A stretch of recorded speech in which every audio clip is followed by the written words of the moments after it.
sangkap natin mga kamamsi. Ayan, doon igisa na natin yung ayan. Mainit na yung mantika. Ilagay natin yung bawang una. Ayan mga kamamsi. Ilagay na natin yung bawang. Haluin natin hanggang siyang mag-brown. Ayan, tapos may sili na pula yan mga kamamsi. Ilagay na natin yung sibuyas. Haluin natin hanggang mag-brown din.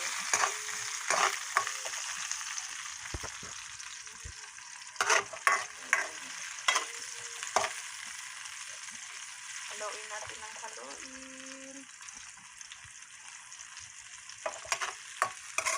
May sili yan para masarap ang adobong maanghang-anghang. Ayan.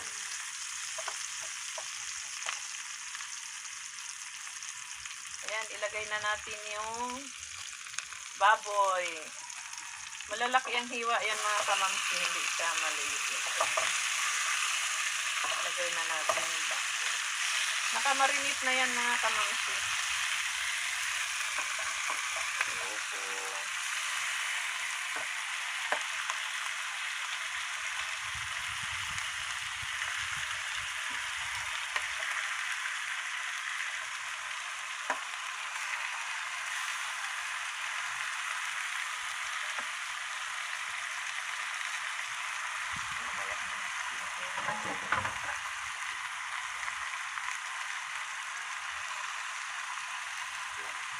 Lagay natin laurel, pamintang dahon.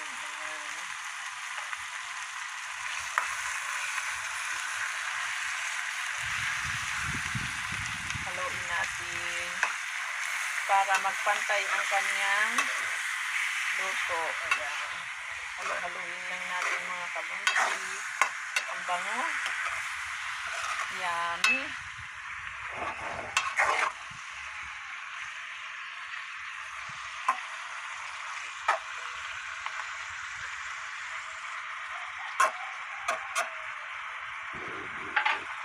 Ng konting suka.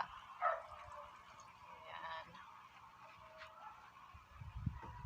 Tapos, hayaan natin siya na mag-absorb yan sa loob. Ayan.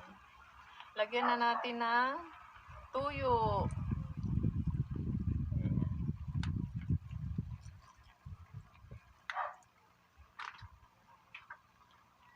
Haluin natin mga kamamsi.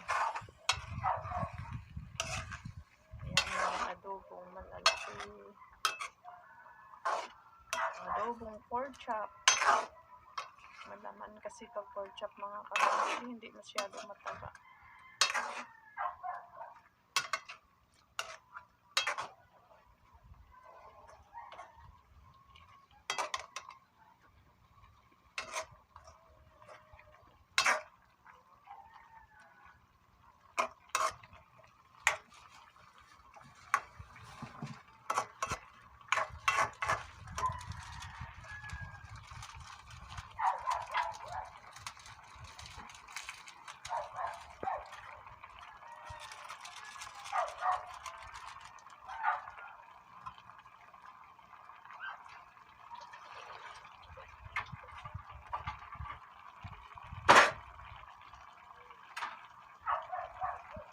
Lagyan natin ng luya. Nakalimutan kanina.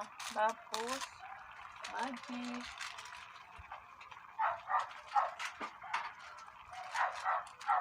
Ayan, magic.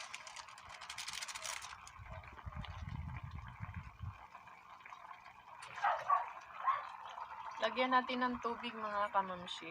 Konting tubig. Ayan, isang tasa lang mga kamamsi para malambot-lambot siya. Haluin natin mga kamamsi. Halo muna.